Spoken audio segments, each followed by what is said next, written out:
அனைவருக்கும் வணக்கம். இன்றைக்கி நம்ம சேனலில் 3PHK படத்தோட ரிவ்யூ தான் பார்க்க போகிறோம். சரத்குமார், சித்தார்த், அப்புறம் தேவயானி இவங்களோட கூட்டணியில் இந்த படம் ரிலீஸ் ஆகிருக்கு. ஸோ இந்த படம் பார்த்திங்கன்னா ஒரு ஃபீல் குட் மூவியாக இருக்கும் அப்படின்னு தான் நிறையா பேர் தேட்டருக்கு நம்பி போயிருப்பாங்க. ஸோ அந்த மாதிரி அமைஞ்சிருக்கா அப்படிங்கிறத பார்த்துடலாம். ஸோ இந்த படத்தோட கதையை எடுத்துக்கிட்டே அப்படின்னா 3PHK அப்படின்ற நேம்லேயே இந்த படம் வந்துடுது.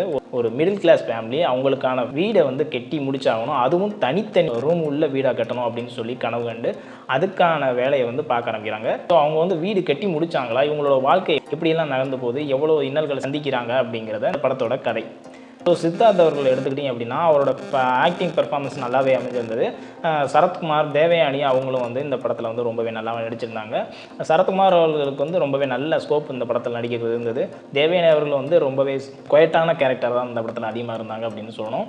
ஸோ எடுத்துக்கிட்ட கதை என்ன அப்படின்னு பார்த்திங்கன்னா, ஒரு 27 வருஷமாக 2005 2004 அந்த டைமில் இந்த படம் ஸ்டார்ட் ஆகிற மாதிரி காட்டி 2027 முடிகிற மாதிரி இந்த படத்தை எடுத்திருக்காங்க அப்படின்னு சொல்லணும். இந்த படத்தை எவ்வளோ சுருக்கமாக எடுக்க முடியுமோ அந்த அளவுக்கு எடுத்திருக்காங்க. இருந்தாலுமே இந்த படம் ஸ்லோ பேஸ்டாக போயிட்டு இருக்கிற மாதிரி ஃபீல் ஆகுது.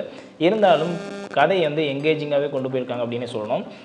ஸோ இந்த படத்தோட கிளைமேக்ஸ் என்ன அப்படிங்கிறது எல்லாருக்குமே இப்படிதான் முடியும் அப்படிங்கிறது எல்லாருக்குமே தெரிஞ்ச ஒரு விஷயமாகவே இருந்தாலும் first half and second half ரெண்டுமே ஸ்லோ பேஸ்டாகவே தான் போயிருந்தது. அப்படி இருந்தாலுமே இந்த படம் எங்கேஜிங்கான படம் அமைஞ்சிருந்தது. என்னை பொறுத்த வரைக்கும் இந்த படம் பார்த்தீங்கன்னா ஒரு ஃபீல் குட் மூவியாக தான் இந்த படம் அமைஞ்சிருந்தது. இந்த படம் பார்த்தீங்கன்னா இந்த வீக்கெண்டில் தேட்டரில் அவைலபிளாக இருக்குது. பார்க்க நினைக்கிறவங்க பாருங்கள். அது மட்டும் இல்லாமல் தொடர்ந்து நம்ம சேனலை சப்போர்ட் பண்ணுங்கள். மறக்காம சர்ப்ரைஸ் பண்ணுங்கள். தேங்க்யூ.